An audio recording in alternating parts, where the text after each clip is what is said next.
Hi, my name is Anthony Philippou, and today I'm going to be talking about my POL3133 Political Communications Project for Dr. Strangelove.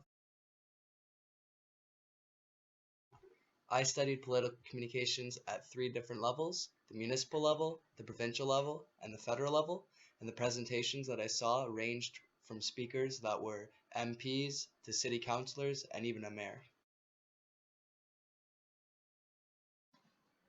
The major research question which I intend to answer is the economic man beginning to fulfill the role of the political man? The field sites which I used to obtain my information were the classroom, in which guest speakers came to speak to the students about political communication, and I went to two city hall meetings. One of them was a budget speak meeting, and the other one was an infrastructural and developmental meeting. My main methods of data collection were focus groups, in which I participated in political communication discussion in order to further understand more about the subject. I also used direct observation in order to take notes regarding the subject so that I could keep everything and eventually categorize them all. The method of analysis which I used is coding, in which I took all the notes tallied down from my direct observation and created 6 distinct codes for them being costly forms of communication, effective forms of communication, platforms, personal values, background, and my feelings, in order to determine whether the speaker is more so an economic man or a political man. My main findings were that the political man is still evidently seen throughout contemporary politics. However, there is an alarming emergence of the economic man, and this goes to demonstrate society's cultural shift for a preference for materialism over ethics.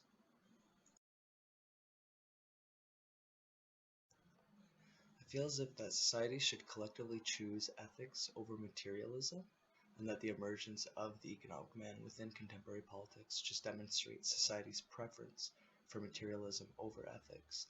And this is kind of conflictual for me, I think, a little bit, because looking at a lens that demonstrates materialism seeping in to a structure that should only have ethical values implemented in, it makes the trajectory of that infrastructure uncertain.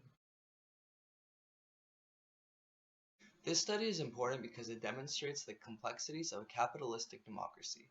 It shows the societal cultural shift from ethics to materialism. This creates a negative implication.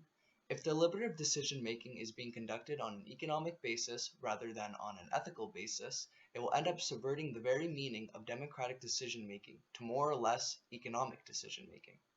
If democratic decision-making becomes economic decision-making, then this poses a problem. For all intents and purposes, all political communication geared towards citizens will no longer be of ethical concern, but rather of economical concern. And this isn't really how a society should operate. A society should always be concerned primarily first and foremost with its ethics and then its development.